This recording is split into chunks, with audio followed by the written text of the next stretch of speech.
But when the Amir has power, no one will stand up and say, after he has made a judgment, we need to vote on that.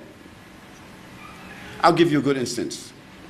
We have this problem of when we gonna start the fast and when we gonna end the fast. Do y'all have that problem here? You know, you got the different madhabs, different groups. Somebody say they want to go up on the mountain and see it. Somebody will say we don't want to be in the valley. Some people say no, we're going to compute it. Some people say no, we're going to go to the nautical people and they're going to look out at the sea. Some other people say no, we don't already set it up. Some people say we already printed the calendar, that's that. I mean, everybody got all kind of different things. So you wind up with 5 different dates for the beginning of Ramadan. How could that be right? And then when Ramadan ends, the same thing.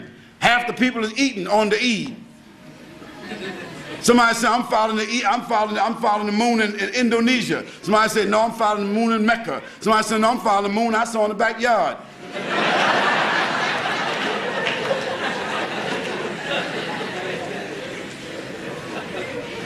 And some people say, I don't care about the moon, I'm just counting 30 days, that's it.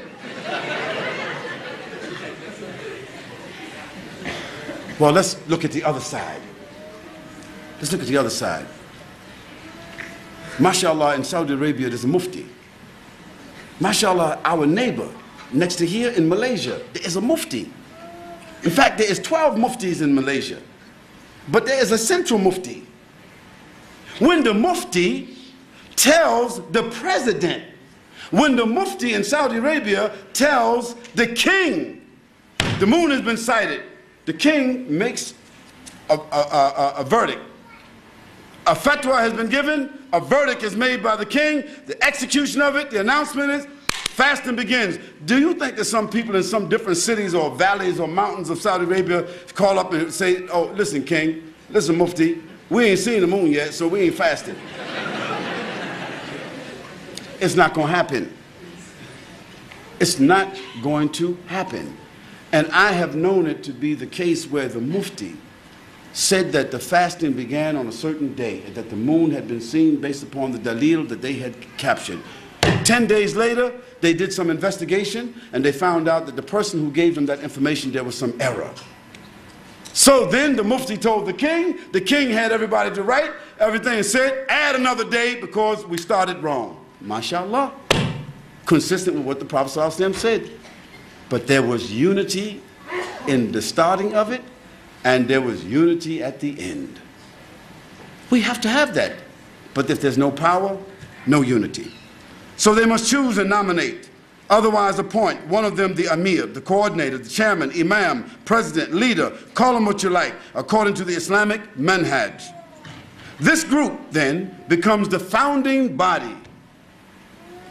They become the founding body or the core group that guarantees the Islamic constitutionality. And what is the Islamic constitutionality? It is shura.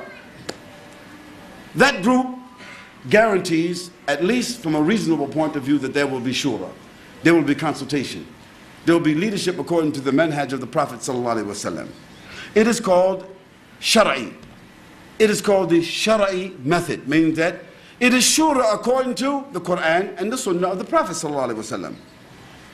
Therefore, the projects of that group, the programs of that group, the activities of that group, and the ambitions of that group will be according to Quran and Sunnah, at least reasonably so. Why? Because they have come together for that purpose.